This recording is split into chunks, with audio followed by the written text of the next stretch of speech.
Welcome to Educare. ఈ వీడియోలో bury me in a free land దీన్ని ఫ్రాన్సిస్ ఎలెన్ వాట్కిన్స్ హార్పర్ రచించారు. ఇది టైటిల్ చూసే డిఫరెంట్గా ఉంది కదా. Bury me in a free land అంటే ఎక్కడైతే స్వేచ్ఛ ఉంటుందో అక్కడ నన్ను పాతి పెట్టండి అని చెప్పేసి దీని యొక్క మీనింగ్.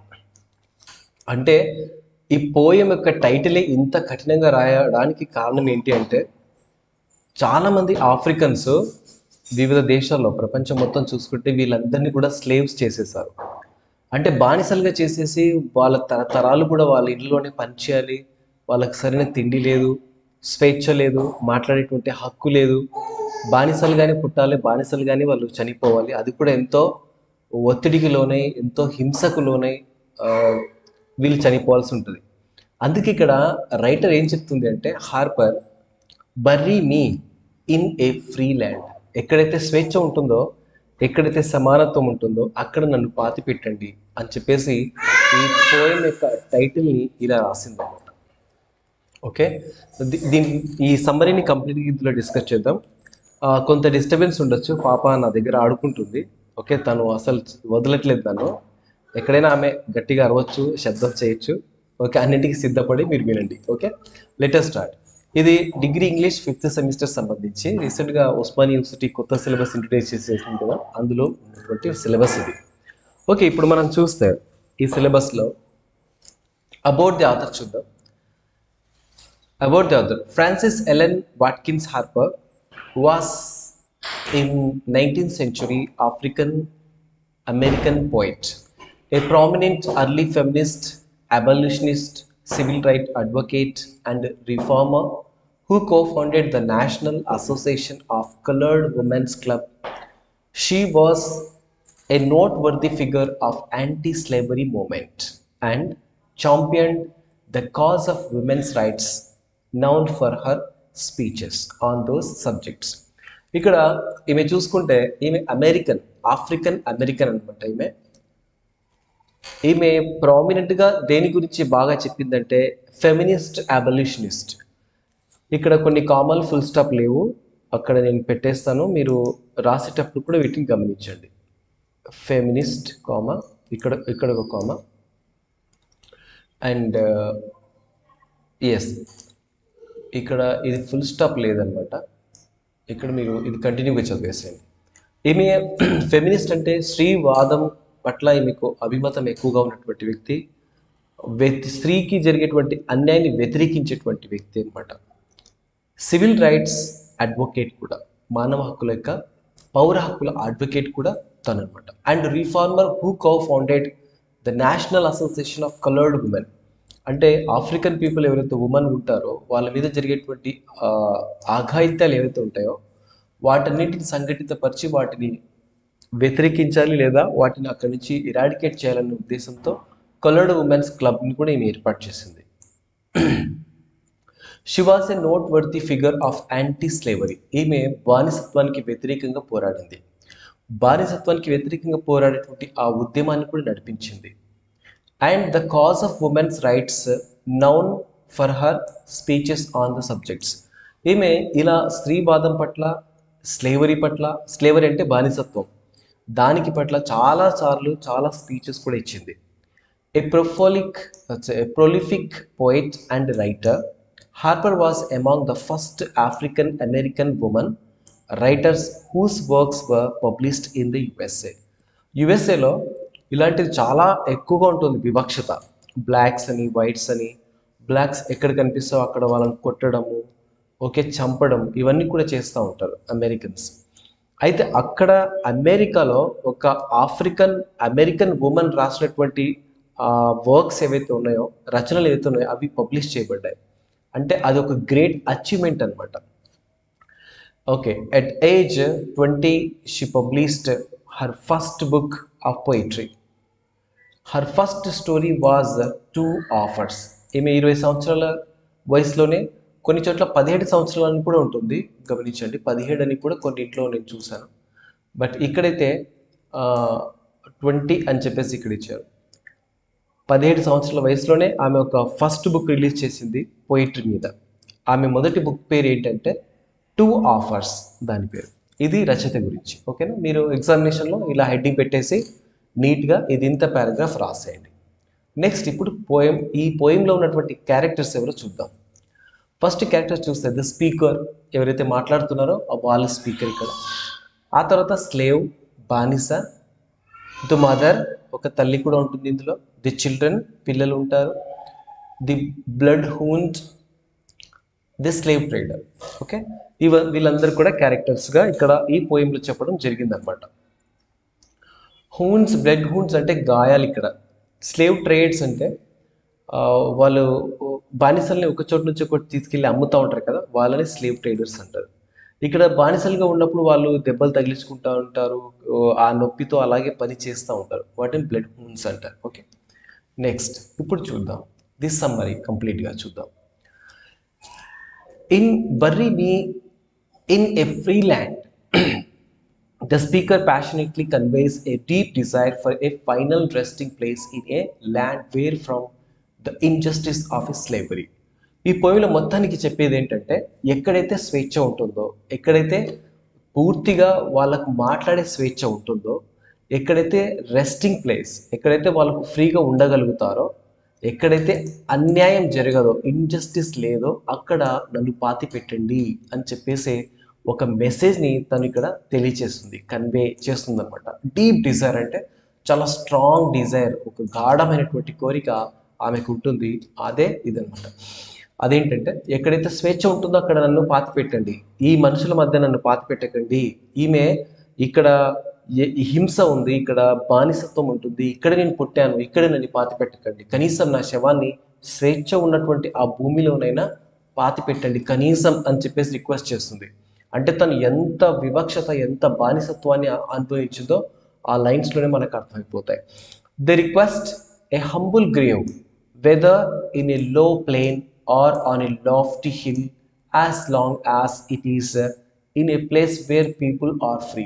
అది ఎటువంటి ప్రాంతమైనా కానీ, అది ఆ కొండ మధ్యలో ఉన్నటువంటి గుంత ప్రాంతం కావచ్చు, లేదా ఎత్తైన ప్రాంతం కావచ్చు, కొండ పర్వతం కావచ్చు, ఎక్కడైనా కానీ, ఎక్కడైతే ప్రజలు స్వేచ్ఛగా ఉంటారో, ఫ్రీగా ఉంటారో అక్కడ మాకు పాతి పెట్టండి అని చెప్పేసి ఒక హంబుల్ రిక్వెస్ట్ చేస్తారన్నమాట. మా సమాధులు అక్కడ కట్టండి అని చెప్పేసి ఆఫ్రికన్స్ బానిసలు ఎవరైతే ఉన్నారో వాళ్ళు ఇలా అడుగుతున్నారు అనమాట ఈ ప్రపంచానికి. The thought of resting among the enslaved people fils the speaker with dread and despair. ఇక్కడ ఈ ఆలోచన ఏం తెలియజేస్తుందంటే, చాలామంది స్లేవ్స్ అక్కడ ఉన్నారు కదా, వాళ్ళ మనసు ఎంత బాధపడి ఉంటుంది, వాళ్ళలో ఎంత గాఢమైనటువంటి కోరిక ఉంటుంది, మేము ఇక్కడ నుంచి బయటికి వెళ్ళాలి, మేము బానిసలుగా ఉన్నాం, కనీసం మా పిల్లలైనా స్వేచ్ఛగా అక్కడ బతికినిద్దాం అనేటువంటిది. దాంతోపాటు ఒక నిట్టూర్పు కూడా ఉంటుంది వాళ్ళ దగ్గర. Making it impossible to find peace if surrounded by the pain of those in oppression. Oppression అంటే ఇక్కడ అణిచివేయబడడం, పెయిన్ అంటే ఎవరైతే అణిచివేయబడ్డారో వాళ్ళంతా కూడా మా చుట్టే ఉన్నారు, కనీసం వాళ్ళ నుంచి దూరంగా తీసుకెళ్ళైనా మేము చేస్తే మమ్మల్ని పాతి పెట్టండి అని చెప్పేసి దీని యొక్క మీనింగ్ అనమాట. నెక్స్ట్ పారా చూద్దాం. The speaker vividly imagines the horrors of slavery that would disturb their rest. ఇక్కడ ఏం చెప్తున్నారంటే, ఈమె స్పీకర్ ఏం చెప్తున్నారంటే, ఆమెకు బాగా తెలుసు ఎంత స్వేచ్ఛ, ఎంత బానిసత్వాన్ని అనుభవించిందో అదంతా కూడా చెప్తుంది. హర్రర్స్ అంటే బానిసత్వం యొక్క భయంకరమైన రూపం తను చూసింది అనమాట. అలాగే వుడ్ డిస్టర్బ్ ది రెస్ట్. ఇక్కడ డిస్టర్బ్ ది రెస్ట్ అంటే మిగతా జీవితం కావచ్చు, చివరి జీవితం కావచ్చు, వాళ్ళ జీవితం ఎంతగా డిస్టర్బ్ చేస్తుందో ఆ విషయం చెప్పింది అనమాట. Disturbing suffering of mothers. అలాగే ఇక్కడ ఉన్నటువంటి తల్లులు ఎవరైతే ఉన్నారో వాళ్ళ చిన్న చిన్న పిల్లల్ని కూడా వాళ్ళ కళ్ళ ముందే బానిసలుగా వాళ్ళు తీసుకొని వెళ్తున్నారు, వర్కర్స్లా పని చేపిస్తూ ఉన్నారు, తిండి లేక చంపుతున్నారు, కొట్టి చంపుతున్నారు, అయినా వాళ్ళు చూస్తూనే ఉన్నారు. Mothers torn from their children and the brutality of the whippings. Whippings అంటే కొరడాలు, దెబ్బలు. ఆ తల్లుల ముందే పిల్లల్ని కొడుతూ ఉన్నారు. Desperate cries of captives. ఎవరైతే పట్టుబడ్డారో ఈ వేరే జాతి వాళ్ళని హింసిస్తున్నారు, కొడుతున్నారు, దొంగల్లా తీసుకెళ్తున్నారు. అవన్నీ కూడా ఆ తల్లులు చూస్తూ ఉన్నారు. వాళ్ళ కళ్ళలో నీళ్లు ఆగట్లేదు. వాళ్ళు జస్ట్ ఒక స్టాచ్యూలో నిలబడిపోయారు, కానీ వాళ్ళ పిల్లలు పడుతున్నటువంటి బాధని ఆపలేకపోయారు. అలాంటిది ఇక్కడ మనకి చెప్పారనమాట. అలాగే ఇక్కడ నల్ల జాతి మొత్తం కూడా అనొచ్చు. ఈ జాతి వాళ్ళంతా కూడా మిగతా జాతి కింద ఇంత బానిసత్వానికి, ఇంత క్రూరత్వానికి గురవుతుంది కదా, మేము జంతువులు అమ్మినట్టు మమ్మల్ని పశువుల సంతలో కూడా అమ్ముతున్నారు కదా, అసలు మమ్మల్ని మనుషులుగా కూడా వాళ్ళు గుర్తించట్లేదు అని చెప్పేసి వాళ్ళు చాలా బాధపడుతున్నారు. Scenes of bloodhounds pursuing the slaves and young girls being sold away from their families haunt the speaker. ఇక్కడ ఇంకోటి ఏంటంటే బ్లడ్ హూన్స్ కావచ్చు, అక్కడ వాళ్ళకు ఉన్నటువంటి రక్తపు మరకలు, గాయాలు, ఆ బానిసలుగా ఉన్నప్పుడు కొట్టి కొట్టి వాళ్ళ శరీరాల మీద ఉన్నటువంటి ఆ గాయాలు అవన్నీ కూడా, అలాగే యంగ్ గర్ల్స్ ఎవరైతే ఉన్నారో, ఉన్నటువంటి అమ్మాయిలు ఎవరైతే ఉన్నారో, యువతులు, వాళ్ళను కూడా వాళ్ళ ఫ్యామిలీలోకి వెళ్ళి పట్టుకెళ్ళి దూరంగా లాక్కెళ్ళి అమ్మేసుకుంటున్నారు. ఇదంతా కూడా ఈ రచయిత యొక్క హృదయం చాలా కలత చెందింది చూసిన తర్వాత. దీన్ని ఆపాలి, ఇక్కడికైనా దీన్ని ఆపాలి, మిగతా మా జనరేషన్ అయినా స్వేచ్ఛగా బతకాలి అని చెప్పేసి తను అనుకుంటుంది. Igniting feelings of shame, sorrow and anger. చాలా సిగ్గు అనిపిస్తుంది. ఈ మానవ సమాజం ఎందుకు ఇంత చెడ్డగా తయారైపోయిందని చెప్పేసి తను బాధపడుతుంది. దాంతోపాటు సారో, బాధ కూడా పడుతుంది. యాంగర్, కోపం కూడా వస్తుంది ఆమెకు. అవన్నీ కూడా ఆమె మనసులో ఇలా పుట్టుకొచ్చాయన్నమాట. Such atrocities are portrayed as unbearable and incompatible with the peace they wish to find in death. కనీసం మేము బతుకున్నప్పుడైనా మాకు స్వేచ్ఛ లేకపోయినా, చచ్చేటప్పుడు లేదా చనిపోయిన తర్వాతైనా మాకు స్వేచ్ఛనివ్వండి అని చెప్పేసి అన్నారు. నువ్వు నల్లగా ఉన్నావు, నీది ఈ కులం ఆ కులం అని చెప్పేసి మమ్మల్ని ఇంతలా హింసిస్తూ మమ్మల్ని ఒక చెడ్డగా చిత్రీకరించారు కదా ఈ జనాలు. కనీసం మమ్మల్ని చచ్చేటప్పుడు కూడా స్వేచ్ఛగా చాయనివ్వరా? చనిపోయిన మా డెడ్ బాడీస్ని కూడా స్వేచ్ఛగా ఉన్నటువంటి ఆ భూమిలో పాతి పెట్టలేరా వీళ్ళు అని చెప్పేసి తను ఇక్కడ అడుగుతుంది. ఇక చివరి ప్యాసేజ్ చూస్తే, ultimately the speaker's only request is to be buried in a place where no one is oppressed and deprived from freedom. చివరికి ఇక సరే నేను చేసేది అయితే ఏం లేదు, కనీసం ఈ కోరికనైనా మాది తీర్చేయండి అన్నట్టు చెప్తుంది అనమాట. ఏంటి అంటే ఆ కోరిక, speaker's only request is to bury అంటే పాతి పెట్టడం, in a place where no one is oppressed. ఇక్కడ ఎవ్వరు కూడా ఆపరేషన్ అంటే అణిచివేతకు గురి కానీ, బానిసత్వానికి గురి కానీ, వెట్టి చాకిరి గురి కానీ, స్వేచ్ఛగా ఉన్నటువంటి ఆ ప్రాంతంలో మమ్మల్ని పాతి పెట్టండి కనీసం అని చివరికి అడుగుతామన్నమాట. Rejecting grand moments or elaborate tributes, they ask simply for a grave in a land that upholds justice and equality. మా చావు, మేము చనిపోయిన తర్వాత మాకు పెద్ద పెద్దగా సమాధులు కట్టి మా సమాధుల మీద పువ్వులు కాను, ఇంకా గ్రాండ్గా ఇంకేదేదో మాకు అవసరం లేదు. అంత పెద్ద ఘనకార్యాలు మా శవాల దగ్గర చేయాల్సిన అవసరం లేదు. జస్ట్ మాకు కావాల్సింది న్యాయం.